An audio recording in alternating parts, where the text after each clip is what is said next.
എല്ലാ പ്രിയപ്പെട്ട കൂട്ടുകാർക്കും ഓൾ PSC എക്സാം ടിപ്സിലേക്ക് സ്വാഗതം ചെയ്യാണ്. പ്രീവിയസ് ആയിട്ട് ചോദിച്ചിരിക്കുന്ന ചോദ്യങ്ങളും അവയുടെ ഫൈനൽ ആൻസർക്ക് പ്രകാരമുള്ള ഉത്തരങ്ങളുമാണ് വരാൻ പോകുന്ന LDC LGS പരീക്ഷ ഗുണപ്രദമാകുന്ന രീതിയിൽ നിങ്ങളുടെ മുന്നിൽ പരിചയപ്പെടുത്തിക്കൊണ്ടിരിക്കുന്നത്. ഇന്ന് നമ്മളിവിടെ ചർച്ച ചെയ്യാൻ പോകുന്ന ഒന്നാമത്തെ ചോദ്യം ഇന്ത്യൻ ഒളിമ്പിക് അസോസിയേഷന്റെ ആദ്യ വനിതാ പ്രസിഡന്റ് ആരെന്നാണ് നമ്മുടെ ചോദ്യമായിട്ട് തന്നിരിക്കുന്നത്. ഈ ഒരു ചോദ്യത്തിന്റെ ഫൈനൽ ആൻസർക്ക് പ്രകാരമുള്ള ഉത്തരം എന്ന് പറയുന്ന ഓപ്ഷൻ ബി ആണ്, PT ഉഷയാണ്. നമുക്കറിയാം ഇന്ത്യൻ ഒളിമ്പിക് അസോസിയേഷനുമായി ബന്ധപ്പെട്ട് പരീക്ഷകൾക്ക് ചോദിക്കാവുന്ന ഒരു വർഷമാണ് 1927. 1927 ഇന്ത്യൻ ഒളിമ്പിക് അസോസിയേഷൻ രൂപീകരിക്കുന്നത്. ഇന്ത്യൻ ഒളിമ്പിക് അസോസിയേഷന്റെ ആസ്ഥാനം എവിടെയാണെന്ന് ചോദിച്ചാൽ ഉത്തരമായിട്ട് വരേണ്ടത് ന്യൂഡൽഹിയിലാണെന്ന കാര്യം ഓർത്തിരിക്കുക.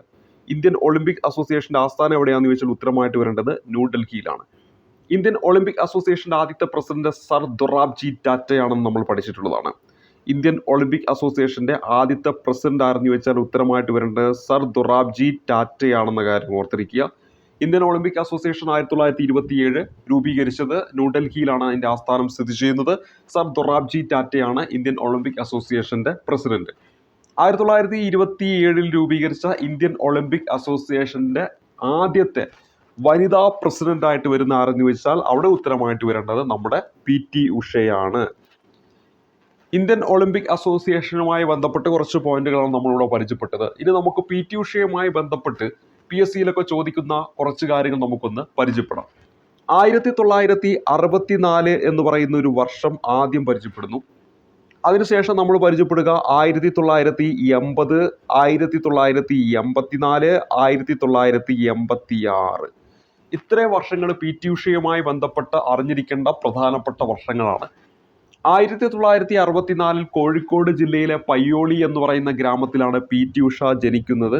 കോഴിക്കോട് ജില്ലയിലെ പയ്യോളി എന്ന് പറയുന്ന ഗ്രാമത്തിലാണ് 1964 PT ഉഷ ജനിക്കുന്നത്. പയ്യോളി എക്സ്പ്രസ് എന്നും ഇന്ത്യൻ ട്രാക്കുകളുടെയും മൈതാനങ്ങളുടെയും റാണി എന്നും ഗോൾഡൻ ഗേൾ എന്നൊക്കെ അറിയപ്പെടുന്നത് PT ഉഷയാണ്. PT ഉഷയുമായി കേരള PSC പരീക്ഷയിൽ എപ്പോഴും ചോദിക്കാറുള്ളതാണ് പയ്യോളി എക്സ്പ്രസ് എന്നറിയപ്പെടുന്ന ആരാണ്, അതുപോലെ തന്നെ ഇന്ത്യൻ ട്രാക്കുകളുടെയും മൈതാനങ്ങളുടെയും റാണി എന്നറിയപ്പെടുന്നത് ആരാണ്, ഗോൾഡൻ ഗേൾ എന്നറിയപ്പെടുന്ന ആരെന്ന് ചോദിച്ചാൽ ഉത്തരമായിട്ട് വരേണ്ടത് PT ഉഷയാണ്. ഇവിടെ നമ്മൾ പരിചയപ്പെട്ട ഒരു ടേമാണ് ഗോൾഡൻ ഗേൾ. ഗോൾഡൻ ഗേൾ എന്നത് ആരുടെ ആത്മകഥയാണ് എന്ന് ചോദിച്ചാലും ഉത്തരമായിട്ട് വരേണ്ടത് PT ഉഷ തന്നെയാണ്. അപ്പോൾ PT ഉഷയുടെ ആത്മകഥയുടെ പേരാണ് ഗോൾഡൻ ഗേൾ എന്ന കാര്യം ഓർക്കണം. PT ഉഷയുമായി ബന്ധപ്പെട്ട് മറ്റൊരു വർഷം നമ്മളിവിടെ പരിചയപ്പെടുന്ന 1980. ആദ്യമായിട്ട് PT ഉഷ ഒളിമ്പിക്സിൽ പങ്കെടുക്കുന്നത് 1980. അത് ഏത് ഒളിമ്പിക്സ് ആണെന്ന് ചോദിച്ചാൽ മോസ്കോ ഒളിമ്പിക്സ് ആണ്. ആദ്യമായിട്ട് കേരളത്തിൽ നിന്ന് ഒരു വനിതാ താരം, കായിക താരം ഒളിമ്പിക്സിൽ പങ്കെടുക്കുന്നത് ഏത് ഒളിമ്പിക്സിലാണെന്ന് ചോദിച്ചാലും 1980 മോസ്കോ ഒളിമ്പിക്സിലാണ്. അതാരാന്ന് ചോദിച്ചാലും ഉത്തരമായിട്ട് വരേണ്ടത് PT ഉഷയാണ്. PT ഉഷയുമായി ബന്ധപ്പെട്ട് മറ്റൊരു പ്രധാനപ്പെട്ട വർഷം 1984. ഇതിനു മുമ്പ് ഒരു വർഷം കൂടെ പഠിച്ചു വെച്ചേക്കുക 1983. 1983 PT ഉഷയ്ക്ക് അർജുന അവാർഡ് ലഭിക്കുന്നത്. PT ഉഷയ്ക്ക് രാജ്യം അർജുന അവാർഡ് നൽകി ആദരിച്ചത് എന്നാന്ന് ചോദിച്ചാൽ ഉത്തരമായിട്ട് വരേണ്ടത് 1983 കാര്യം ഓർത്തിരിക്കുക. 1983 അർജുന അവാർഡ് നൽകിക്കൊണ്ട് PT ഉഷയെ നമ്മുടെ രാജ്യം ആചരിക്കുന്നത്. ഇനി അടുത്തത് 1984 വളരെ ഇമ്പോർട്ടൻ്റ് ആയിട്ട് PSC എത്രയോ തവണ ചോദിച്ചിരിക്കുന്ന ഒരു വർഷമാണ്. ഒരുപക്ഷെ ഈ ക്ലാസ് കാണുന്ന എല്ലാവർക്കും അതിൻ്റെ ഉത്തരം ചിലപ്പോൾ കിട്ടിയിട്ടുണ്ടാകും. 1984 അന്ന് ലോസ് ഏഞ്ചലസിൽ വെച്ച് ഒളിമ്പിക്സ് നടക്കുന്നു. അപ്പോൾ എവിടെ വെച്ചിട്ടാണ് ഒളിമ്പിക്സ് നടക്കുന്നത്? ലോസ് ഏഞ്ചൽസിൽ വെച്ചിട്ടാണ് ഒളിമ്പിക്സ് നടക്കുന്നത്. ലോസ് ഏഞ്ചൽസിൽ വെച്ച് ഒളിമ്പിക്സ് നടന്നപ്പോൾ PT ഉഷ അന്ന് 400 മീറ്റർ ഹഡിൽസിൽ പങ്കെടുക്കുന്നു. അപ്പോൾ ഏത് ഇനത്തിലാണ് പങ്കെടുക്കുന്നതെന്ന് ചോദിച്ചാൽ 400 മീറ്റർ ഹഡിൽസിലാണ് PT ഉഷ പങ്കെടുത്തത് എന്ന കാര്യം ഓർത്തിരിക്കുക. ഈ ഒരു മത്സര ഇനത്തിൽ PT ഉഷയ്ക്ക് വെങ്കല മെഡൽ നഷ്ടപ്പെടുന്നത് സെക്കൻഡിന്റെ 100ൽ 1 അംശത്തിലാണ് എന്ന് നമ്മൾ പഠിച്ചിട്ടുണ്ട്. അപ്പോൾ PT ഉഷയ്ക്ക് വെങ്കല മെഡൽ നഷ്ടപ്പെടുന്നു ചെറിയ ഒരു വ്യത്യാസത്തിൽ 1984 ലോസ് ഏഞ്ചലസിൽ വെച്ച് നടന്ന ഒളിമ്പിക്സിൽ. അതാണ് ഈ ഒരു PT ഉഷയുമായി ബന്ധപ്പെട്ട വളരെ പ്രധാനപ്പെട്ട ഒരു വർഷം 1984. ഇനി 1984 ശേഷം 1985 എന്ന് പറയുന്ന വർഷം കൂടി ഓർത്തിരിക്കണം. ആ ഒരു വർഷത്തിലാണ് PT ഉഷയ്ക്ക് പത്മശ്രീ കിട്ടുന്നത്. PT ഉഷയ്ക്ക് പത്മശ്രീ കിട്ടിയ വർഷം 1985. അപ്പോൾ ആ ഒരു ഓർഡറിൽ തന്നെ പഠിക്കുക. 1964 PT ഉഷ ജനിക്കുന്നു പയ്യോളി എന്ന് പറയുന്ന ഗ്രാമത്തിൽ, അത് കോഴിക്കോട് ജില്ലയിലാണ്. 1980 PT ഉഷ ആദ്യമായിട്ട് ഒളിമ്പിക്സിൽ പങ്കെടുക്കുന്നു, അത് മോസ്കോ ഒളിമ്പിക്സിലാണ്. 1983 PT ഉഷയ്ക്ക് അർജുന അവാർഡ് ലഭിക്കുന്നു. 1984 PT ഉഷ ലോസ് ഏഞ്ചൽസിൽ വെച്ച് നടന്ന ഒളിമ്പിക്സിൽ പങ്കെടുക്കുകയും അവിടെ 400 മീറ്റർ ഹഡിൽസിൽ PT ഉഷയ്ക്ക് ചെറിയ ഒരു വ്യത്യാസത്തിൽ വെങ്കല മെഡൽ നഷ്ടപ്പെടുന്നു. 1985 പത്മശ്രീ ലഭിക്കുന്നു. തുടർന്ന് 1986 PT ഉഷയുടെ കരിയറിലെ വളരെ പ്രധാനപ്പെട്ട ഒരു വർഷമാണ്. 1986 ഏഷ്യൻ ഗെയിംസ് നടക്കുന്നു. ഏഷ്യൻ ഗെയിംസ് നടക്കുന്നത് സോളിൽ വെച്ചിട്ടാണ്. Seoul Asian Games 1986 Seoul Asian ഗെയിംസിൽ PT ഉഷയ്ക്ക് 4 ഗോൾഡ് മെഡലും 1 സിൽവർ മെഡലും ലഭിക്കുന്നു, അല്ലെങ്കിൽ വെള്ളി മെഡലും ലഭിക്കുന്നു. ഇതിലൂടെ PT ഉഷ കായിക മേഖലയിൽ താങ്കളുടെ മറ്റൊരു സ്ഥാനം കൂടി വ്യക്തിമുദ്ര പതിപ്പിക്കുകയാണ്. 1986 സോൾ ഏഷ്യൻ ഗെയിംസിൽ 4 സ്വർണവും 1 വെള്ളിയും PT ഉഷ നേടുന്നത് ഏത് ഏഷ്യൻ ഗെയിംസിലാണ്? 1986 സോൾ ഏഷ്യൻ ഗെയിംസിലാണെന്ന കാര്യം ഓർത്തിരിക്കുക. അപ്പോൾ PT ഉഷയുമായി ബന്ധപ്പെട്ട പ്രധാനപ്പെട്ട വർഷങ്ങളാണ് നമ്മൾ പരിചയപ്പെട്ടത്. PT ഉഷയുടെ പരിശീലകൻ ആരെന്ന് ചോദിച്ചാൽ അവിടെ ഉത്തരമായിട്ട് വരേണ്ടത് OM നമ്പ്യാർ എന്ന പേര് ഓർത്തിരിക്കണം. OM നമ്പ്യാർ എന്ന പേരാണ് അവിടെ ഓർത്തിരിക്കേണ്ടത്. ഇനി international association of athletic federations veteran pin പുരസ്കാരം നൽകി ആദരിച്ച ആദ്യത്തെ ഇന്ത്യൻ കായിക താരം ആരെന്ന് ചോദിച്ചാലും അവിടെയും ഉത്തരമായിട്ട് വരേണ്ടത് നമ്മുടെ PT ഉഷയാണെന്ന കാര്യം ഓർത്തിരിക്കുക. വെറ്ററൻ പിൻ പുരസ്കാരം നൽകിയിട്ട് ആദരിച്ചു ആരെ? PT ഉഷയെ. International association of athletic federation ഇത്തരത്തിൽ വെറ്ററൻ പിൻ പുരസ്കാരം നൽകി ആദരിച്ച ആദ്യത്തെ ഇന്ത്യൻ കായിക താരമാണ് PT ഉഷ. അതേപോലെ തന്നെ PT ഉഷയുമായി ബന്ധപ്പെട്ട് 2 സ്ഥാപനങ്ങൾ നമ്മൾ പഠിക്കണം, പരസ്പരം ചിലപ്പോൾ മാറിപ്പോകും. അതിൽ ഒന്നാമതായിട്ട് നമ്മൾ പരിചയപ്പെടുന്നത് ഉഷ സ്കൂൾ ഓഫ് അത്ലറ്റിക്സ് എന്ന് പറയുന്നതാണ്. അപ്പോൾ ഒന്നാമത് ഞാൻ പരിചയപ്പെടുത്തുന്നു ഉഷ സ്കൂൾ ഓഫ് അത്ലറ്റിക്സ് എന്നതാണ്. ഉഷ സ്കൂൾ ഓഫ് അത്ലറ്റിക്സ് ഇത് എവിടെ സ്ഥിതി ചെയ്യുന്നു എന്ന് ചോദിച്ചാൽ അവിടെ ഉത്തരമായിട്ട് വരേണ്ടത് നമ്മുടെ കോഴിക്കോട് ജില്ലയിലെ കൊയിലാണ്ടി എന്ന് പറയുന്ന സ്ഥലത്താണ്. കോഴിക്കോട് ജില്ലയിലെ കൊയിലാണ്ടി എന്ന് പറയുന്ന സ്ഥലത്താണ് ഉഷ സ്കൂൾ ഓഫ് അത്ലറ്റിക്സ് നിലവിൽ സ്ഥിതി ചെയ്യുന്നത്. എന്നാൽ PT ഉഷയുമായി ബന്ധപ്പെട്ട് PT ഉഷ കോച്ചിങ് സെന്റർ ഉണ്ട്. അത് സ്ഥിതി ചെയ്യുന്നത് PT ഉഷ കോച്ചിങ് സെന്റർ സ്ഥിതി ചെയ്യുന്നത് PT ഉഷ കോച്ചിങ് സെന്റർ സ്ഥിതി ചെയ്യുന്നത് എവിടെയാണ് എന്ന് ചോദിച്ചാൽ അവിടെ ഉത്തരമായിട്ട് വരേണ്ടത് തിരുവനന്തപുരത്താണ്. അപ്പോൾ 2 ഇൻസ്റ്റിറ്റ്യൂട്ടുകളും പരസ്പരം മാറിപ്പോരുത്. ഉഷ സ്കൂൾ ഓഫ് അത്ലറ്റിക്സ് അത് കൊയിലാണ്ടിയിലാണ്. അതേ സമയത്ത് PT ഉഷയുടെ കോച്ചിങ് സെന്റർ സ്ഥിതി ചെയ്യുന്നത് എവിടെയാണെന്ന് ചോദിച്ചാൽ ഉത്തരമായിട്ട് വരേണ്ടത് നമ്മുടെ തിരുവനന്തപുരത്താണ്. ഇനി 2022 രാജ്യസഭയിലേക്ക് രാഷ്ട്രപതി നാമനിർദ്ദേശം ചെയ്ത കേരളത്തിലെ വനിതയാണ് അല്ലെങ്കിൽ കായിക താരമാണ് ആര്? നമ്മുടെ PT ഉഷ എന്ന കാര്യം കൂടി ഇതോടൊപ്പം ഒന്ന് ഓർത്തു വെച്ചാൽ നന്നായിരിക്കും. അപ്പോൾ PT ഉഷയുമായി ബന്ധപ്പെട്ട് ഇവിടെ ചോദിച്ചിരിക്കുന്ന ചോദ്യം, ആ ചോദ്യവുമായി ബന്ധപ്പെട്ട് പരീക്ഷയിലൊക്കെ ചോദിക്കാൻ സാധ്യതയുള്ള പ്രധാനപ്പെട്ട കുറച്ച് ഫാക്റ്റുകളാണ് നമ്മൾ ഈ ഒരു വീഡിയോ ക്ലാസ്സിൽ ഇപ്പോൾ പരിചയപ്പെട്ടത്. ഇത് നമ്മൾ അടുത്ത് പരിചയപ്പെടുന്ന ഉയർന്ന തലത്തിലുള്ള ഭാഷകളിൽ എഴുതിയ പ്രോഗ്രാമുകൾ യന്ത്രഭാഷകളിലേക്ക് മാറ്റുന്നതിന് എന്തുപയോഗിക്കുന്നു എന്നാണ് ഇവിടെ നമ്മുടെ ചോദ്യമായിട്ട് തന്നത്. ഇത് ഫൈനൽ ആൻസർ കീയിൽ ക്യാൻസൽ ചെയ്ത ഒരു ചോദ്യമാണ്. അതായത് ഇതിൻ്റെ ഫൈനൽ ആൻസർ കീയിൽ ഇതിൻ്റെ ഉത്തരം ഉണ്ടായിരുന്നില്ല. ഇവിടെ നമ്മൾ പരിചയപ്പെടുന്ന ഒരു ടേമാണ് അസംബ്ലർ എന്ന് പറയുന്ന ടേം. അതേപോലെ തന്നെ നമ്മൾ പരിചയപ്പെടുന്ന മറ്റൊരു ടേമാണ് കമ്പൈലർ എന്ന് പറയുന്ന ഒരു ടേം. ഇവിടെ നമ്മൾ പരിചയപ്പെടുന്ന മറ്റൊരു ടേമാണ് ഇൻ്റർപ്രറ്റർ എന്ന് പറയുന്ന ടേം. ഈ 3 എണ്ണവും ഏത് കാറ്റഗറിയിലാണ് ഉൾപ്പെടുന്നത് എന്ന് ചോദിച്ചാൽ അവിടെ ഉത്തരമായിട്ട് വരേണ്ടത് ലാംഗ്വേജ് പ്രോസസ്സർ എന്ന് പറയുന്ന കാറ്റഗറിയിലാണ് ഉൾപ്പെടുന്നത്. അപ്പോൾ എന്താണ് നമ്മളിവിടെ പരിചയപ്പെട്ടിരിക്കുന്ന ടേം എന്താണ്? ലാംഗ്വേജ് പ്രോസസ്സർ എന്ന് പറയുന്ന ഒരു ടേമാണ് നമ്മളിവിടെ പരിചയപ്പെട്ടിരിക്കുന്നത്. ആ ലാംഗ്വേജ് പ്രോസസ്സേഴ്സ് എന്ന് പറയുന്നതിൽ ഉൾപ്പെടുന്ന 3 കാര്യങ്ങളാണ് ഞാൻ നിങ്ങളുടെ മുന്നിൽ ഇപ്പോൾ പരിചയപ്പെടുത്തിയ പേരുകളിൽ ഒന്ന് അസംബ്ലർ എന്നതാണ്. അപ്പോൾ അസംബ്ലർ എന്ന് പറയുന്നത് എന്താണ്? ഒരു ലാംഗ്വേജ് പ്രോസസ്സറിന് ഉദാഹരണമാണ്. അതുപോലെ തന്നെ ഞാൻ രണ്ടാമത് നിങ്ങളുടെ മുന്നിൽ പരിചയപ്പെടുത്തിയ ഒരു പേര് എന്ന് പറയുന്നത് ഇൻ്റർപ്രറ്റർ എന്ന് പറയുന്ന ഒരു പേരാണ്. അപ്പോൾ എന്താണ് ഇൻ്റർപ്രറ്റർ എന്ന് പറയുന്നത്? എന്താണ്? ഒരു ലാംഗ്വേജ് പ്രോസസ്സറിന് ഉദാഹരണമാണ്. അതേപോലെ മറ്റൊരു ടേം ഞാൻ പരിചയപ്പെടുത്തിയത് കമ്പൈലർ എന്ന് പറയുന്ന ഒരു ടേമാണ്. ഇതെന്താണ്? ലാംഗ്വേജ് പ്രോസസ്സറിന് ഉദാഹരണമാണ്. അപ്പോൾ ഇവിടെ കുറേ നേരമായി ലാംഗ്വേജ് പ്രോസസ്സർ എന്ന് നിങ്ങളോട് പറയുന്നു. എന്താണ്? ഉയർന്ന തലത്തിൽ എഴുതിയ പ്രോഗ്രാമുകൾ. അപ്പോൾ നമുക്കൊക്കെ എഴുതാൻ പറ്റുന്നത് ഹൈ ലെവൽ ലാംഗ്വേജിലുള്ള ഭാഷയായിരിക്കും അല്ലെ? നമുക്ക് മനസ്സിലാവുന്നത് അതാണ്. നമ്മളിപ്പോൾ കമ്പ്യൂട്ടറിൽ എഴുതിക്കൊണ്ടിരിക്കുന്നതും അത് തന്നെയാണ്. അപ്പോൾ ഇത്തരത്തിൽ ഉയർന്ന തലത്തിൽ എഴുതിയ പ്രോഗ്രാമുകളെ കമ്പ്യൂട്ടറിന് മനസ്സിലാക്കണമെങ്കിൽ അതിനെ എന്താക്കി മാറ്റണം? യന്ത്രഭാഷയിൽ. കമ്പ്യൂട്ടറിന് മനസ്സിലാകുന്ന ഭാഷയെ നമ്മൾ യന്ത്രഭാഷ എന്ന് പറയുന്നു.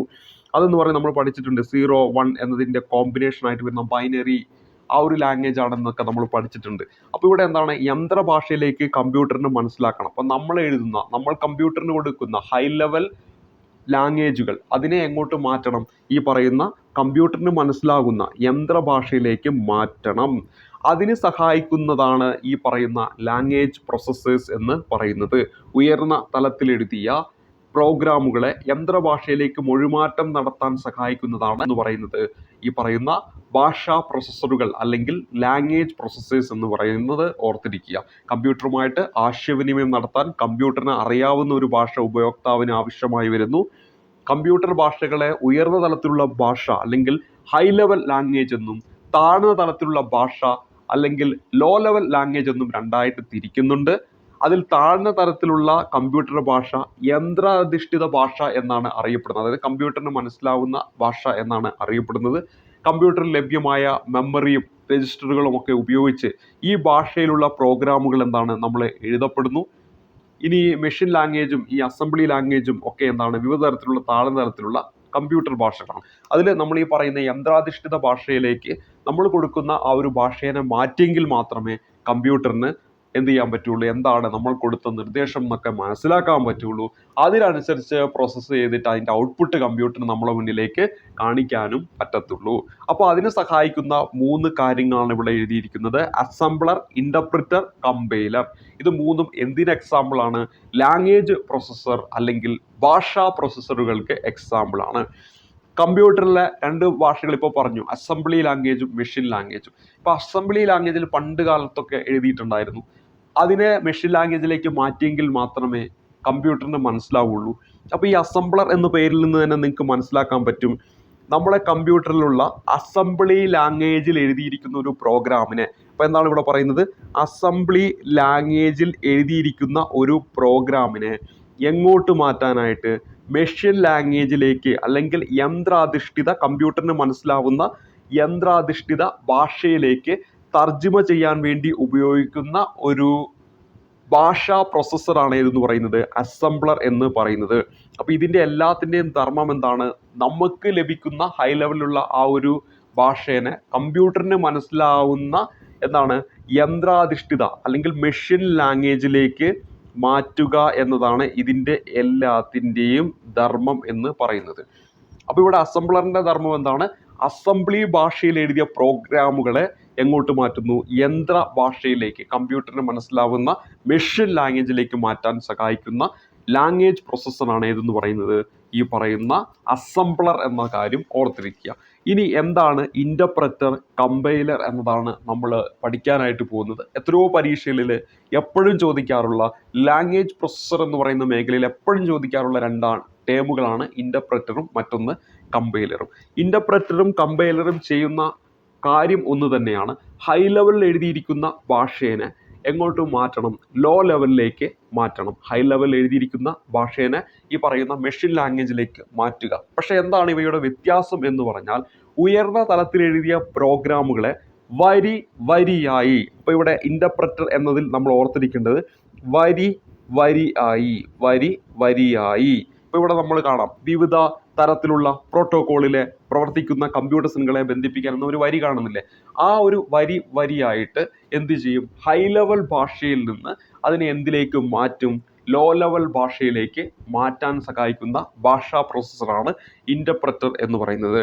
അപ്പോൾ അവിടെ ഞാൻ പറഞ്ഞൊരു ടേം എന്താണ്, വരിയായിട്ടാണ്. ഇപ്പോൾ നമ്മൾ 10 ലൈൻ ഉണ്ടെങ്കിൽ അതിൽ 1ാമത്തെ ലൈനിന് എന്ത് ചെയ്യും, ഇത് ഈ പറയുന്ന മെഷീൻ ലാംഗ്വേജിലേക്ക് മാറ്റും. അപ്പോൾ ആ ഒരു സമയത്ത് എന്തെങ്കിലും ഒരു എറർ ഉണ്ടെങ്കിൽ അപ്പോൾ തന്നെ അതെന്ത് ചെയ്യും, നമ്മളെ കാണിച്ചു തരും. ആ എറർ പിന്നെ നമ്മൾ തിരുത്തി കഴിഞ്ഞാലേ അടുത്ത ലൈനിലേക്ക് പോകത്തുള്ളൂ. അപ്പോൾ ആ ഒരു രീതിയിൽ ഈ പറയുന്ന ഹൈ ലെവൽ ലാംഗ്വേജിലുള്ള ഒരു ഭാഷേനെ ഈ പറയുന്ന മെഷീൻ ലാംഗ്വേജിലേക്ക് മാറ്റാൻ സഹായിക്കുന്ന ഇന്റർപ്രറ്റർ എന്ന് പറയുന്ന ഭാഷാ പ്രോസസ്സർ അവിടെ കൃത്യമായി ഓർത്തിരിക്കണം, വരിയായിട്ടാണ് ആ ഒരു മാറ്റം അല്ലെങ്കിൽ ആ ഒരു കൺവേർഷൻ നടക്കുന്നത്.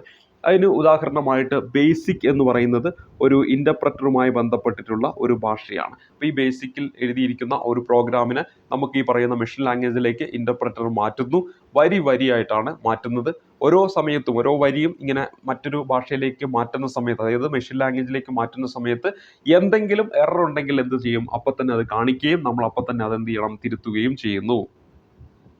ഇനി അപ്പോൾ കമ്പൈലർ എന്താണ്? കമ്പൈലർ എന്ന് കേൾക്കുമ്പോൾ തന്നെ കംപ്ലീറ്റ് എന്ന് ഓർത്ത് വെച്ച് കഴിഞ്ഞാൽ നമ്മളിപ്പോൾ എന്തെങ്കിലും ഒരു കാര്യം കൊടുക്കുകയാണെങ്കിൽ ആ കംപ്ലീറ്റ് ആയിട്ട് എന്ത് ചെയ്യും? അത് എന്ത് ചെയ്യും? ഈ പറയുന്ന മെഷീൻ ലാംഗ്വേജിലേക്ക് മാറ്റും. അപ്പോൾ കമ്പൈലർ എന്ന് കേൾക്കുമ്പോൾ നിങ്ങൾ കംപ്ലീറ്റ് എന്ന് ഓർക്കുക. അപ്പോൾ കംപ്ലീറ്റ് എന്ന് പറയുമ്പോൾ മൊത്തത്തിൽ, ഇവിടെ വരി വരി എന്നല്ല തൊട്ട് മുമ്പ് പറഞ്ഞത്, ഇവിടെ അതല്ല, എല്ലാ ലൈനും അങ്ങോട്ട് എന്തിലേക്ക് മാറ്റും? മെഷീൻ ലാംഗ്വേജിലേക്ക് മാറ്റും. അതിനുശേഷം ഇനി എന്തെങ്കിലും എറർ ഉണ്ടെന്ന് വിചാരിക്കുക, അതെന്ത് ചെയ്യും? അവിടെ ലിസ്റ്റ് ഇട്ടിട്ട് കാണിച്ചു തരും. എന്താണ് ഈ ഇങ്ങനെ മാറ്റുമ്പോൾ എന്തെങ്കിലുമൊക്കെ തെറ്റുകൾ വന്നിട്ടുണ്ടെങ്കിൽ അത് എന്താണ് ക്രമ നമ്പറോട് കൂടി എന്താണ് നമുക്ക് സന്ദേശമായിട്ട് അത് കാണിച്ചു തരും. അപ്പോൾ നമ്മൾ ആ ക്രമ നമ്പർ അനുസരിച്ച് എന്ത് ചെയ്യണം? പോയിട്ട് ആ എറർ എന്തെങ്കിലും ഉണ്ടെങ്കിൽ അത് നമ്മൾ തിരുത്തണം. ഇവിടെ നമ്മൾ ഓർത്തിരിക്കേണ്ട പ്രധാനപ്പെട്ട പോയിന്റ് ഇത്രയേ ഉള്ളൂ. അസംബ്ലർ എന്താണെന്ന് വെച്ചാൽ ഒരു അസംബ്ലി ലാംഗ്വേജിൽ എഴുതിയിരിക്കുന്ന ഒരു പ്രോഗ്രാമിനെ കമ്പ്യൂട്ടറിന് മനസ്സിലാവുന്ന രീതിയിൽ മെഷീൻ ലാംഗ്വേജിലേക്ക് മാറ്റാൻ സഹായിക്കുന്ന ഒരു ഭാഷാ പ്രോസസ്സറാണ്. അതേപോലെ എന്താണ് ഇന്റർപ്രറ്റർ എന്ന് ചോദിച്ചാൽ നമ്മുടെ ഹൈ ലെവൽ ഭാഷയിൽ എഴുതിയിരിക്കുന്ന പ്രോഗ്രാമുകളെ വരിയായിട്ട് മെഷീൻ ലാംഗ്വേജിലേക്ക് മാറ്റുന്ന ഭാഷാ പ്രോസസ്സാണ് ഈ പറയുന്ന ഇന്റർപ്രറ്റർ. അപ്പോൾ ഇവിടെ ബേസിക് എന്ന് പറയുന്നത് ഒരു ഇന്റർപ്രറ്റഡ് ഭാഷയാണ്. അതേപോലെ തന്നെ കമ്പൈലറുമായി ബന്ധപ്പെട്ടതാണ് നമ്മൾക്കെല്ലാം പരിചയപ്പെട്ട സി, അതുപോലെ തന്നെ C++, അതുപോലെ തന്നെ പാസ്കൽ. ഇതൊക്കെ എന്താണ് നമ്മളിവിടെ പരിചയപ്പെട്ടിരിക്കുന്ന കമ്പൈലർ ഉപയോഗിക്കുന്ന പ്രോഗ്രാമിംഗ് ഭാഷകളാണ്. അപ്പോൾ കമ്പൈലർ എന്താണ് ചെയ്യുന്നത്? ഹൈ ലെവൽ ആയിട്ടുള്ള ഈ പ്രോഗ്രാമിംഗ് ഇതിനെ നമ്മൾ എന്ത് ചെയ്യും? മൊത്തത്തിൽ എങ്ങോട്ട് മാറ്റും? മെഷീൻ ലാംഗ്വേജിലേക്ക് മാറ്റുന്നു. അതിനുശേഷം എന്തെങ്കിലും എറർ ഉണ്ടെങ്കിൽ അതെന്താണ് ക്രമ നമ്പറോട് കൂടി കാണിച്ചു തരുന്നു. പിന്നെ നമ്മൾ പോയിട്ട് എന്ത് ചെയ്യാം? ക്രമ നമ്പർ അനുസരിച്ച് എന്ത് ചെയ്യണം? നമ്മൾ ആ എറർ തിരുത്തുകയാണ് ചെയ്യുന്നത്. അപ്പോൾ ഇവിടെ എന്താണ് നമ്മൾ 3 ഭാഷാ പ്രോസസ്സറുകളെയാണ് നമ്മൾ പരിചയപ്പെട്ടത്. ഭാഷാ പ്രോസസ്സറുകൾ വളരെ ഇമ്പോർട്ടൻ്റ് ആണ്. ഭാഷാ പ്രോസസ്സറുമായി ബന്ധപ്പെട്ട ഈ പറഞ്ഞ പോയിന്റുകളിൽ നിന്നാണ് ചോദ്യങ്ങൾ വന്നുകൊണ്ടിരിക്കുന്നത്. അപ്പോൾ ഇവിടെ നമ്മളെ ഈ ഒരു ചോദ്യത്തിൽ എന്തില്ലായിരുന്നു? ഉത്തരം ഇല്ലായിരുന്നു. ഉയർന്ന തലത്തിലുള്ള ഭാഷകൾ എഴുതിയ പ്രോഗ്രാമുകൾ യന്ത്രഭാഷകളിലേക്ക് മാറ്റുന്നത് ഏതാണ്? ഈ പറയുന്ന ഭാഷാ പ്രോസസ്സറാണ്. അത് വേണമെങ്കിൽ കമ്പൈലർ വരാം, അത് വേണമെങ്കിൽ നമ്മുടെ അസംബ്ലർ വരാം, അത് വേണമെങ്കിൽ നമ്മുടെ ഇന്റർപ്രറ്റർ ഒക്കെ വരാവുന്നതാണ്. അപ്പോൾ ഇവിടെ നമ്മളെ ഉത്തരം എന്താണ്? ലാംഗ്വേജ് പ്രോസസ്സർ, അതുപോലെ തന്നെ പ്രോഗ്രാം ട്രാൻസ്ലേറ്റർ, യൂട്ടിലിറ്റി സോഫ്റ്റ്വെയർ, അതുപോലെ തന്നെ ആപ്ലിക്കേഷൻ സോഫ്റ്റ്വെയർ. ഇവിടെ ഈ പ്രോഗ്രാം ട്രാൻസ്ലേറ്റർ ഒക്കെ ഈ പറയുന്ന ഫൈനൽ ആൻസർക്ക് വന്നപ്പോൾ എന്താണ് ഇതിൽ കൃത്യമായിട്ടൊരു ഉത്തരവില്ല എന്നതിൻ്റെ പേരിലാണ് ഈ 2 ഓപ്ഷൻ തമ്മിലൊരു കൺഫ്യൂഷൻ വന്നതുകൊണ്ടാണ് ഇത് ഫൈനൽ ആൻസർക്കിൽ എന്ത് ചെയ്യുന്നത്? ഡിലീറ്റ് ആയി പോകുന്നത്. കാരണം ഈ പ്രോഗ്രാം ട്രാൻസ്ലേറ്റർ എന്ന് എവിടെ കൊടുക്കുന്നുണ്ട്? SCRT ടെക്സ്റ്റ് ബുക്കിൽ ആ പേരും കൊടുത്തിട്ടുണ്ട്. അപ്പോൾ അതുകൊണ്ട് തന്നെ ഫൈനൽ ആൻസർക്ക് വന്നപ്പോൾ എന്താണ് ഈ ഒരു ക്വസ്റ്റ്യൻ എന്ത് ചെയ്യാണ്? ഡിലീറ്റ് ആവുകയാണ് ചെയ്തത്. അപ്പോൾ എന്താണ് ലാംഗ്വേജ് പ്രോസസ്സർ എന്നതിനെക്കുറിച്ച് ഒരു ഐഡിയ നിങ്ങൾക്ക് ലഭിച്ചിട്ടുണ്ടാകുമെന്ന് വിചാരിക്കുന്നു. ഇനി അടുത്തായിട്ട് നമ്മളിവിടെ പരിചയപ്പെട്ടിരിക്കുന്ന ഒരു ടേം എന്ന് പറയുന്നത് യൂട്ടിലിറ്റി സോഫ്റ്റ്വെയർ എന്ന് പറയുന്ന ഒരു ടേം ഉണ്ട്. യൂട്ടിലിറ്റി സോഫ്റ്റ്വെയർ എന്ന് പറഞ്ഞിട്ടുണ്ടെങ്കിൽ പതിവ് ജോലികളും സിസ്റ്റം പരിപാലന ജോലികളും നിർവഹിക്കാൻ ഉപയോക്താക്കളെ സഹായിക്കുന്ന ഒരു കൂട്ടം പ്രോഗ്രാമുകളെയാണ് നമ്മൾ എന്തെന്ന് പറയുന്നത്? യൂട്ടിലിറ്റി സോഫ്റ്റ്വെയർ എന്ന് പറയുന്നത്. പതിവ് ജോലികളും സിസ്റ്റം പരിപാലന ജോലികളും എന്താണ് അതുകൊണ്ട് അർത്ഥമാക്കുന്നത്? നിങ്ങളിപ്പോൾ കമ്പ്യൂട്ടർ യൂസ് ചെയ്തിട്ടുണ്ടെങ്കിൽ നിങ്ങൾ കമ്പ്യൂട്ടറിൽ എന്ത് ചെയ്തിട്ടുണ്ടാകാം? നിങ്ങൾ കമ്പ്യൂട്ടറിൽ കോപ്പി ചെയ്തിട്ടുണ്ടാകും അല്ലേ? ഒരു ഫയൽ വേറൊരു സ്ഥലത്തേക്ക് കോപ്പി ചെയ്തിട്ടുണ്ടാകാം. അതുപോലെ തന്നെ ഒരു ഫയൽ നിങ്ങൾ ഡിലീറ്റ് ചെയ്തിട്ടുണ്ടാകാം. അതുപോലെ തന്നെ കുറേ ഫയലുകൾ നമ്മൾ സോർട്ടിങ് ചെയ്തിട്ടുണ്ടാകും. അപ്പോൾ ഇതിനൊക്കെ നമുക്ക് എന്ന് പറയാൻ പറ്റും? പതിവ് ജോലികൾ എന്ന് നമുക്ക് പറയാൻ പറ്റും. അപ്പോൾ ഇതൊക്കെ സഹായിക്കുന്നത് ആരാണ്? യൂട്ടിലിറ്റി സോഫ്റ്റ്വെയർ ആണ്. അതേപോലെ തന്നെ നമ്മുടെ കമ്പ്യൂട്ടറിൽ നമ്മൾ കംപ്രഷൻ ടൂളുകൾ നമ്മൾ ഉപയോഗിച്ചിട്ടുണ്ടാകും അല്ലേ? ഏതെങ്കിലും ഒരു ഫയലൊക്കെ നിങ്ങൾ എങ്ങോട്ടെങ്കിലും ഇപ്പോൾ മെയിൽ വഴിയോ മറ്റും സെൻഡ് ചെയ്യണ സമയത്ത് അതിൻ്റെ സൈസൊക്കെ കുറച്ചുകൊണ്ട് സെൻഡ് ചെയ്തിട്ടുണ്ടാകും, കംപ്രസ് ചെയ്തുകൊണ്ട് സെൻഡ് ചെയ്തിട്ടുണ്ടാകും.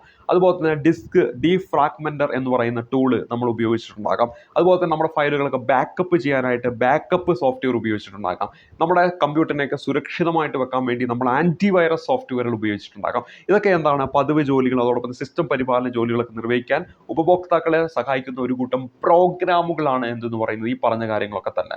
അപ്പോൾ ഇതിനെയാണ് നമ്മൾ എന്തെന്ന് പറയുന്നത്? യൂട്ടിലിറ്റി സോഫ്റ്റ്വെയർ എന്ന് പറയുന്നത്. അപ്പോൾ ഓർത്തിരിക്കുക, കംപ്രഷൻ ടൂള്, അതേപോലെ തന്നെ ഡിസ്ക് ഡീഫ്രാഗ്മെൻറ്റർ, അതുപോലെ തന്നെ ബാക്കപ്പ് സോഫ്റ്റ്വെയർ, നമ്മുടെ ആൻറ്റിവൈറസ്. കൃത്യമായി ഓർത്തിരിക്കുക, ആൻറ്റിവൈറസ് എന്ന് പറയുന്നത് ഒരു ആപ്ലിക്കേഷൻ സോഫ്റ്റ്വെയറിൻ്റെ കാറ്റഗറി അല്ല, മറിച്ച് അതൊരു യൂട്ടിലിറ്റി സോഫ്റ്റ്വെയറിൻ്റെ കാറ്റഗറിയിലാണ് ഉൾപ്പെടുത്തുന്നത് എന്ന കാര്യം ഓർത്തിരിക്കുക. അപ്പോൾ എന്താണ് ആപ്ലിക്കേഷൻ സോഫ്റ്റ്വെയർ?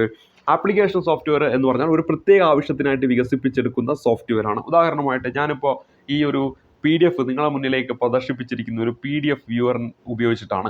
അപ്പോൾ അതെന്താണ്? ഒരു ആപ്ലിക്കേഷൻ സോഫ്റ്റ്വെയർ ആണ്. ആ PDF നിങ്ങളെ മുന്നിലേക്ക് കാണിക്കാൻ വേണ്ടി ഉപയോഗിക്കുന്ന ഒരു സോഫ്റ്റ്വെയർ ആണ് ഈ പറയുന്ന PDF വ്യൂവർ. അപ്പോൾ അത് പല കമ്പനികളും പല പേരിലിരിക്കും. ഇപ്പോൾ അഡോബിൻ്റെ PDF വ്യൂവർ ഉണ്ട്, ഫോക്സിറ്റിൻ്റെ PDF വ്യൂവർ ഉണ്ട്, അങ്ങനെ പല PDF വ്യൂവേഴ്സ് ഉണ്ടായിരിക്കും. അപ്പോൾ ഇതിനെല്ലാം നമുക്ക് എന്തെന്ന് പറയാം? ഒരു ആപ്ലിക്കേഷൻ സോഫ്റ്റ്വെയർ എന്ന് പറയാം. നമുക്ക് സുപരിചിതമായിട്ടുള്ള ഒന്നല്ലേ MS വേർഡ്, അതുപോലെ തന്നെ നമ്മുടെ MS സ്പ്രെഡ്ഷീറ്റ് ഉണ്ട്, മൈക്രോസോഫ്റ്റ് എക്സൽ, അതുപോലെ തന്നെ നമ്മുടെ പ്രസൻറ്റേഷൻ സോഫ്റ്റ്വെയർ ഉണ്ട്, നമ്മുടെ കൊച്ചു ക്ലാസ്സുകളൊക്കെ നമ്മൾ പഠിക്കാറുള്ള MS പവർ പോയിന്റ്, അങ്ങനെയുള്ളത് ഇതിന് എല്ലാത്തിനെയുമാണ് നമ്മൾ എന്തെന്ന് പറയുന്നത് ആപ്ലിക്കേഷൻ സോഫ്റ്റ്വെയർ എന്ന് പറയുന്നത്.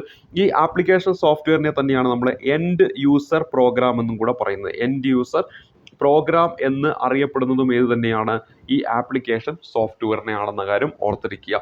അപ്പോൾ ആപ്ലിക്കേഷൻ സോഫ്റ്റ്വെയർ ആണ് സ്പ്രെഡ്ഷീറ്റ്, പ്രസൻറ്റേഷൻ സോഫ്റ്റ്വെയറുകൾ, അനിമേഷൻ, ഇമേജ് എഡിറ്റർ സോഫ്റ്റ്വെയർ, അങ്ങനെ കുറേ ഉണ്ട്. ഇതെല്ലാം എന്താണ് ഒരു പർട്ടിക്കുലർ ആയിട്ടുള്ള ആവശ്യത്തിന് വേണ്ടി വികസിപ്പിച്ചെടുത്തിരിക്കുന്ന സോഫ്റ്റ്വെയർ ആണ്. ഇതിനാണ് നമ്മൾ എന്തെന്ന് പറയുന്നത് ആപ്ലിക്കേഷൻ സോഫ്റ്റ്വെയർ എന്ന് പറയുന്നത്.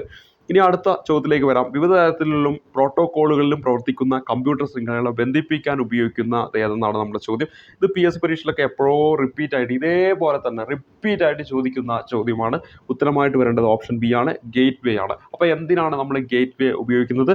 വിവിധ തരത്തിലും പ്രോട്ടോക്കോളുകളിലും പ്രവർത്തിക്കുന്ന കമ്പ്യൂട്ടർ ശൃംഖലകളെ, അപ്പോൾ വിവിധ തരത്തിലും പ്രോട്ടോക്കോളിലും പ്രവർത്തിക്കുന്ന കമ്പ്യൂട്ടർ ശൃംഖലകളെ ബന്ധിപ്പിക്കാൻ സഹായിക്കുന്ന ഉപകരണമാണ് എന്ത്? ഗേറ്റ് വേ എന്ന കാര്യം ഓർത്തിരിക്കുക. അപ്പോൾ വിവിധ തരത്തിലും പ്രോട്ടോക്കോളിലും പ്രവർത്തിക്കുന്ന ശൃംഖലകളെ ബന്ധിപ്പിക്കാൻ ഉപയോഗിക്കുന്ന ഉപകരണമാണ് എന്തെന്ന് പറയുന്നത് ഗേറ്റ് വേ എന്ന കാര്യം ഓർത്തിരിക്കുക.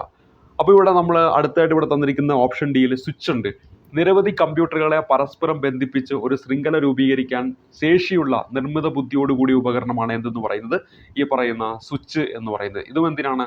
ഈ കമ്പ്യൂട്ടർ നെറ്റ്വർക്കിൽ ഉപയോഗിക്കുന്ന ഒരു ഉപകരണമാണ് ഏതെന്ന് പറയുന്നത് സ്വിച്ച് എന്ന് പറയുന്നത്.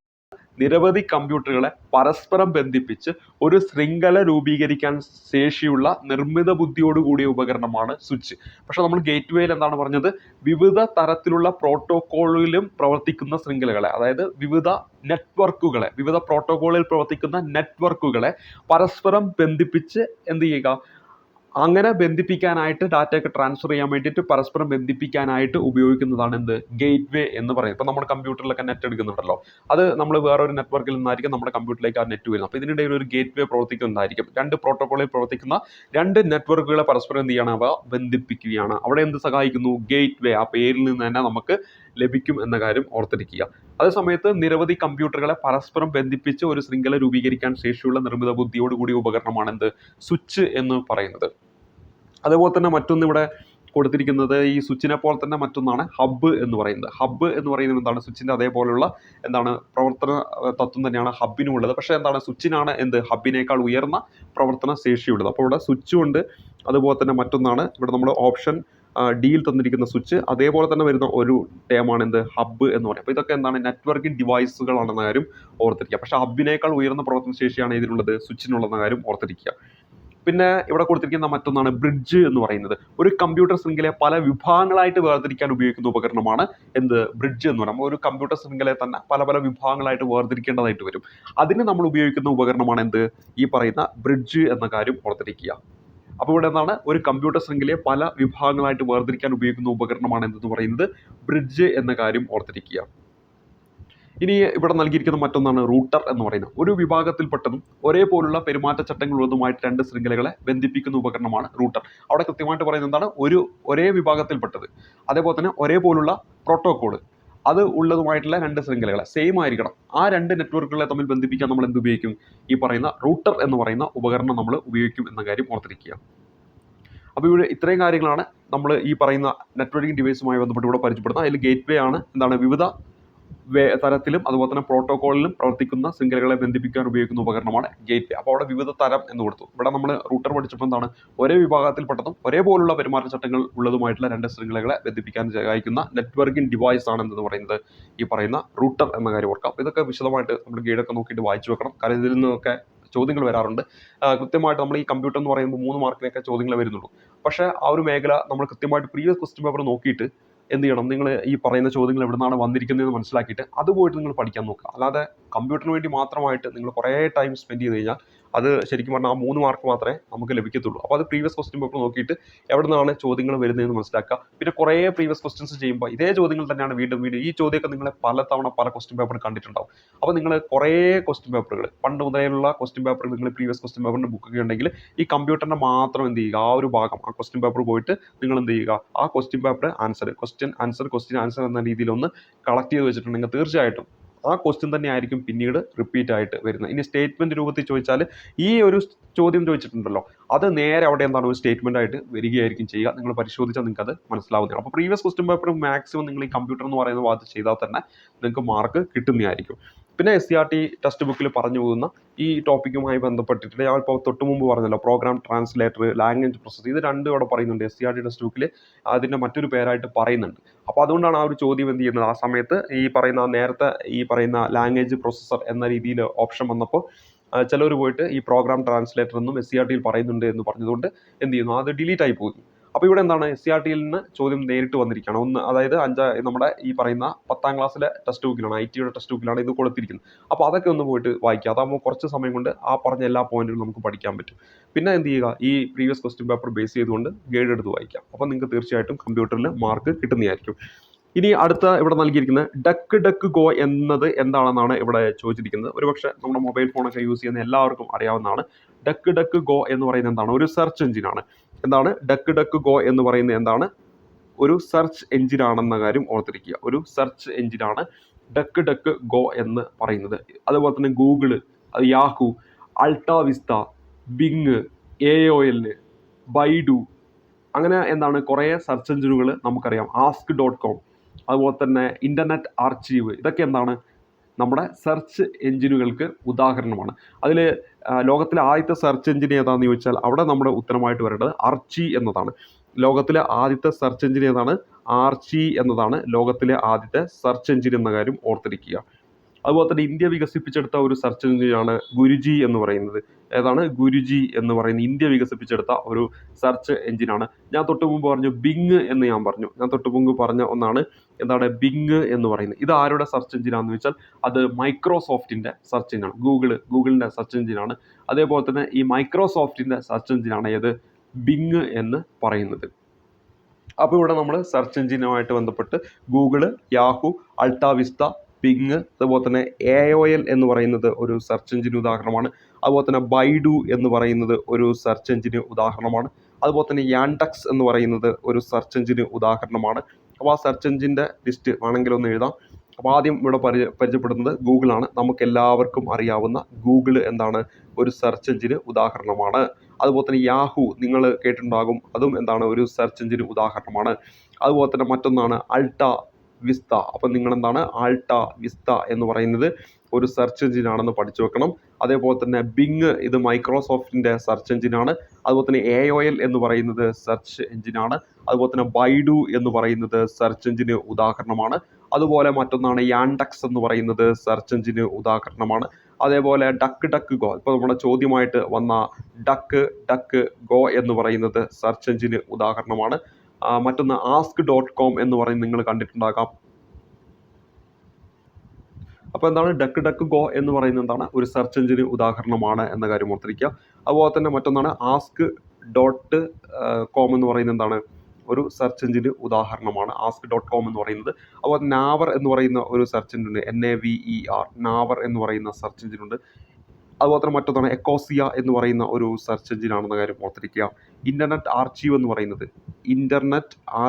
പറയുന്നത് എന്താണ് ഒരു സെർച്ച് എഞ്ചിന് ഉദാഹരണമാണ്. ഇതൊക്കെ എന്താണ് സെർച്ച് എഞ്ചിനുകളാണ്. അപ്പോൾ ഇതിൽ കുറേ നേരം ഈ പേരുകളൊക്കെ ഒന്ന് മനസ്സിലേക്ക് കൊണ്ടുപോകുക. പിന്നെ ഓപ്ഷൻ കാണുമ്പോൾ നിങ്ങൾക്ക് ഓട്ടോമാറ്റിക്കായിട്ട് കിട്ടുന്നതാണ്. ഗൂഗിള്, ബിങ്, അതുപോലെ തന്നെ ഡക്ക് ഗോ, അതുപോലെ തന്നെ യാഹു, അതൊക്കെ പരീക്ഷ എപ്പോഴും ചോദിക്കുന്നതാണ്. അൾട്ടാവിസ്റ്റ, ബൈഡു, ask.com, അതുപോലെ നാവർ, എക്കോസിയ, പിന്നെ യാൻഡക്സ്, പിന്നെ ഇൻ്റർനെറ്റ് ആർച്ചീവ്, അതിൽ തന്നെ ആർച്ചി എന്ന് പറയുന്ന ലോകത്തിലെ ആദ്യ സെർച്ച് എഞ്ചിനാണെന്ന് പറഞ്ഞു. ഗുരുജി എന്ന് പറയുന്ന ഒരു സെർച്ച് എഞ്ചിനാണ്, നമ്മുടെ ഇന്ത്യ വികസിപ്പിച്ച ഒരു സെർച്ച് എഞ്ചിനാണ് ഗുരുജി. ഈ പേരുകളൊന്ന് ഓർത്തിരിക്കുക. അപ്പോൾ ഇവിടെ നമ്മൾ പരിചയപ്പെട്ടത് ഈ ഒരു പ്രീവിയസ് ആയിട്ട് ചോദിച്ചിരിക്കുന്ന ചോദ്യം, അതുമായി ബന്ധപ്പെട്ട് കുറച്ച് അനുബന്ധ കാര്യങ്ങളാണ് ഇത്ര നേരം പരിചയപ്പെടുത്തിയത്. വരാൻ പോകുന്ന പരീക്ഷയിൽ നമുക്ക് പ്രീവിയസ് ക്വസ്റ്റ്യൻ പേപ്പറുകൾക്ക് വളരെ പ്രാധാന്യമുണ്ട്. ഇനി അങ്ങോട്ട് കുറച്ച് ദിവസങ്ങൾ മാത്രമേ LDC പരീക്ഷയ്ക്കായിട്ട് നമ്മുടെ മുന്നിൽ ഉണ്ടാവുകയുള്ളൂ. വരുന്ന ഏതു ദിവസവും നമ്മുടെ കേരള PSC LDCയുടെ ഡേറ്റുകൾ നമ്മുടെ മുന്നിലേക്ക് എത്തിക്കാം. അതുകൊണ്ട് തന്നെ നല്ല രീതിയിൽ പഠിക്കണം. ഇനി പഠിച്ചു തുടങ്ങുന്ന ഒരു ഉദ്യോഗാർത്ഥിയാണെങ്കിൽ, അതായത് ഇതുവരെ പഠിക്കാനായിട്ടൊന്നും സാധിച്ചില്ല, ഇനി അങ്ങോട്ട് LDCക്ക് വേണ്ടി നല്ല രീതിയിൽ പഠിക്കാനായിട്ട് ഉദ്ദേശിക്കുന്ന ഒരു ഉദ്യോഗാർത്ഥിയാണെങ്കിൽ നിങ്ങൾ ചെയ്യേണ്ട ഇത്രയേ ഉള്ളൂ. എൻ്റെ ഒരു കാര്യം ഞാൻ പറയുന്ന ഒരു ഇതാണ്, എനിക്ക് അത് ഒരു എളുപ്പമായി തോന്നുന്നു, അതുകൊണ്ട് ഞാൻ നിങ്ങളുടെ മുന്നിൽ പറയുന്നതാണ്. നിങ്ങളുടെ കൈവശം പ്രീവിയസ് ആയിട്ടുള്ള, അതായത് 2021 ശേഷം നമ്മുടെ കേരള PSC നടത്തിയിരിക്കുന്ന LDC ലെവലിലുള്ള 10th ലെവൽ മെയിൻ എക്സാമിൻ്റെ ക്വസ്റ്റ്യൻ പേപ്പർ എടുത്തു വെക്കുക. അതിൽ ഓരോ ചോദ്യവും നിങ്ങൾ വായിക്കുക. ആ ചോദ്യം വന്നിരിക്കുന്ന മേഖല ഏതെന്ന് നോക്കുക. ആ മേഖലയിൽ പോയിട്ട് നിങ്ങളെ ഗൈഡിലോ ഒപ്പം തന്നെ SCERT ടെക്സ്റ്റ് ബുക്ക് ഉണ്ടെങ്കിൽ അതിലോ ഒക്കെ പോയിട്ട് എന്ത് ചെയ്യുക, വായിക്കാൻ വേണ്ടി ശ്രമിക്കുക. ഇപ്പോൾ ഫിസിക്സും അതുപോലെ തന്നെ കെമിസ്ട്രിയും അതൊക്കെയായിട്ട് ബന്ധപ്പെട്ടിട്ടുള്ള കാര്യങ്ങളൊക്കെ ആണെങ്കിൽ നിങ്ങൾ എന്ത് ചെയ്യണം, നിങ്ങൾ നേരെ പോയിട്ട് SCERTയുമായി ബന്ധപ്പെട്ട് എന്തെങ്കിലും ഗൈഡൊക്കെ വാങ്ങിച്ചിട്ടുണ്ടെങ്കിൽ ആ ഗൈഡിൽ നിങ്ങൾ ഇൻഡെക്സ് നോക്കിയിട്ട് ഈ പറയുന്ന മേഖല എവിടെയാണോ ഉള്ളത് അത് പോയിട്ട് വായിക്കാൻ നോക്കുക. കാരണം ഈ ഫിസിക്സ്, കെമിസ്ട്രി, ബയോളജി ഈ മേഖല പൂർണ്ണമായിട്ടും SCERT ഫോക്കസ് ചെയ്തിട്ടായിരിക്കും ചോദിക്കുക. അതോടൊപ്പം തന്നെ കറണ്ട് അഫയേഴ്സ് നല്ല രീതിയിൽ പഠിക്കുക. പ്രത്യേകിച്ച് ഈ നോബൽ പ്രൈസ് അതൊക്കെ അന്ന് തലേന്ന് വേണ്ടി വെക്കാതെ നിങ്ങൾ എന്ത് ചെയ്യുക, ഇപ്പം തന്നെ അതൊന്ന് പഠിച്ച് സെറ്റാക്കാൻ വേണ്ടി നോക്കുക. ഏഷ്യൻ ഗെയിംസ്, അതുപോലെ തന്നെ നോബൽ പ്രൈസ്, അങ്ങനെയുള്ള അവാർഡുകൾ, അതുപോലെ തന്നെ മറ്റു കാര്യങ്ങൾ. അപ്പോൾ അത് കറണ്ട് അഫയേഴ്സുമായി ബന്ധപ്പെട്ട് നമ്മൾ ഒന്നെങ്കിൽ കറണ്ട് അഫയേഴ്സിൻ്റെ ബുക്ക് മേടിക്കുക, അല്ലെങ്കിൽ നിങ്ങളുടെ കൈവശം എന്തെങ്കിലുമൊക്കെ സോഴ്സ് ഉണ്ട്. ഇപ്പോൾ PSC ബുള്ളറ്റിൻ്റെ അതിലെ ആ അവസാനത്തെ പേജ് ഉണ്ടല്ലോ കറണ്ട് അഫയേഴ്സുമായി ബന്ധപ്പെട്ട ആ പേജ് നിർബന്ധമായിട്ട് ഒരു ജനുവരി 2023 മുതൽ ഇങ്ങോട്ടുള്ളത് വായിക്കാൻ വേണ്ടി ശ്രമിക്കുക. അത് നമ്മുടെ ടെലഗ്രാമിലൊക്കെ PSC ബുള്ളറ്റ് എന്ന് പറഞ്ഞ ടെലഗ്രാം ചാനലുണ്ട്, അതിൽ അവർ അപ്ലോഡ് ചെയ്യാറുണ്ട്. അപ്പോൾ നിങ്ങൾ അതിൽ പോയി വായിക്കുക. അല്ലെങ്കിൽ നമ്മുടെ PSCയുടെ വെബ്സൈറ്റിൽ കയറിയിട്ടുണ്ടെങ്കിൽ നമുക്ക് സബ്സ്ക്രൈബ് ചെയ്യാൻ പറ്റുന്നതാണ്. ചെറിയൊരു തുക കൊടുത്താൽ മതി, 6 മാസത്തേക്ക് നമുക്ക് കിട്ടുന്നതാണ്. അങ്ങനെ വേണമെങ്കിൽ നിങ്ങൾക്ക് വായിക്കാം. അങ്ങനെ നമ്മൾ ഇനിയുള്ള ദിവസങ്ങൾ നല്ല ഫലവത്തായിട്ട് ഉപയോഗിക്കുക. അതുപോലെ തന്നെ ഇംഗ്ലീഷും മലയാളത്തിനും വേണ്ടി ഒരു ദിവസമെങ്കിലും നമ്മൾ ഈ പ്രീവിയസ് ക്വസ്റ്റ്യൻ പേപ്പർ ചെയ്യുമ്പോൾ അതിനുവേണ്ടി മാത്രമായിട്ട് എല്ലാ പ്രീവിയസ് ക്വസ്റ്റ്യൻ പേപ്പറും, ഈ 10th ലെവൽ എന്നൊന്നുമില്ല, എല്ലാ പ്രീവിയസ് ക്വസ്റ്റ്യൻ പേപ്പറും നമ്മൾ ആ ബേസിക് കാര്യങ്ങൾ, പ്രത്യേകിച്ചും ഇംഗ്ലീഷ് ഗ്രാമർ ഉണ്ടല്ലോ, കുറച്ച് കാര്യങ്ങൾ നമുക്ക് പഠിക്കാനുള്ളൂ. അപ്പോൾ ആ ഭാഗം നമ്മൾ ഒരു 2-3 ദിവസം എടുത്തുകൊണ്ട് നമ്മൾ പെട്ടെന്ന് പഠിച്ചു തീർത്തിട്ട് പിന്നെ പ്രീവിയസ് ക്വസ്റ്റ്യൻസ് ചെയ്യുക. അപ്പോൾ പ്രീവിയസ് ക്വസ്റ്റ്യൻസ് ചെയ്യുമ്പോൾ എന്താണ്, ഈ ഗ്രാമർ ഭാഗം നമ്മൾ പഠിച്ചത് വീണ്ടും അത് റിവിഷൻ ചെയ്തുകൊണ്ടിരിക്കും. അപ്പോൾ എവിടെയെങ്കിലും നമുക്ക് ക്വസ്റ്റ്യൻ പേപ്പറിൽ ക്വസ്റ്റ്യൻ കിട്ടുന്നില്ല എന്ന് വിചാരിച്ചാൽ നേരെ പോയിട്ട് നമ്മൾ പഠിച്ച കാര്യം എടുത്ത് നോക്കുന്നു, വീണ്ടും നമ്മൾ ക്വസ്റ്റ്യൻ ചെയ്തുകൊണ്ടിരിക്കുന്നു. അതുവഴി ഇംഗ്ലീഷും മലയാളം നമ്മൾ സെറ്റ് ആവും. അതുപോലെ തന്നെ മാത്സും എന്ത് തന്നെയാണ്, ബേസിക് കാര്യങ്ങളൊക്കെ പെട്ടെന്ന് പഠിച്ചു വെക്കുക. അതിനുശേഷം നമ്മൾ പ്രീവിയസ് ക്വസ്റ്റ്യൻസ് ചെയ്യാൻ വേണ്ടി ശ്രമിക്കുക. അതിനൊക്കെ നമ്മളിപ്പോൾ മാത്സ് ഒക്കെ ആണെങ്കിൽ ഇഷ്ടംപോലെ യൂട്യൂബ് ചാനലുകൾ നമ്മുടെ മാത്സുമായി ബന്ധപ്പെട്ട് നല്ല നല്ല ക്ലാസ്സുകൾ നൽകുന്നതൊക്കെ നമ്മൾ കാണാറുണ്ട്. അപ്പോൾ ആ ക്ലാസ്സുകളൊക്കെ ഉപയോഗപ്രദമാക്കിക്കൊണ്ട് ഇനിയുള്ള ദിവസം നല്ലൊരു ടൈം ടേബിൾ സെറ്റ് ചെയ്യുക. നല്ലൊരു ടൈം ടേബിൾ സെറ്റ് ചെയ്യുമ്പോൾ തന്നെ പകുതി നിങ്ങളുടെ ആ ഒരു ടെൻഷനൊക്കെ ഒഴിവായി എന്ത് ചെയ്യാം, പഠിക്കാൻ വേണ്ടിയിട്ട് നമുക്ക് പറ്റുന്നതായിരിക്കും. അപ്പോൾ ഇപ്പോൾ നിങ്ങൾ പഠിച്ചു തുടങ്ങുന്നുണ്ടെങ്കിൽ എൻ്റെ ഒരു ഇതിൽ എന്താണ്, പ്രീവിയസ് ക്വസ്റ്റ്യൻസ് എടുക്കുക. പ്രീവിയസ് ക്വസ്റ്റ്യൻസ് നിങ്ങൾ എന്ത് ചെയ്യുക, വർക്കൗട്ട് ചെയ്യുക. ആ പ്രീവിയസ് ക്വസ്റ്റ്യൻസുമായിട്ട് ബന്ധപ്പെട്ട മേഖല അത് പോയിട്ട് ഗൈഡിലെടുത്ത് വായിക്കുക. അല്ലാതെ ഒരു 14,000 പേജുള്ള ഗൈഡ് പഠിക്കാൻ വേണ്ടി ഇരുന്ന് കഴിഞ്ഞാൽ ഒരിക്കലും ഇനിയുള്ള ദിവസം തീരുമെന്ന് തോന്നുന്നില്ല. അതേ സമയത്ത് പ്രീവിയസ് ക്വസ്റ്റ്യൻ പേപ്പർ ബേസ് ചെയ്ത് പഠിക്കുകയാണെങ്കിൽ പരീക്ഷയ്ക്ക് ചോദിക്കുന്ന ഭാഗം മൊത്തം ഈ പരീക്ഷ എത്തുന്നതിന് മുമ്പ് നമ്മുടെ കയ്യിലുണ്ടായിരിക്കും. അതുവഴി നിങ്ങൾക്ക് നല്ല മാർക്ക് സ്കോർ ചെയ്യാൻ പറ്റുന്നതായിരിക്കും. അപ്പോൾ ഇന്നത്തെ ഈ ഒരു വീഡിയോ ഇവിടെ വെച്ച് അവസാനിക്കുകയാണ്. അടുത്തൊരു ക്ലാസ് കാണുമ്പോഴേക്കും നന്ദി, നമസ്കാരം.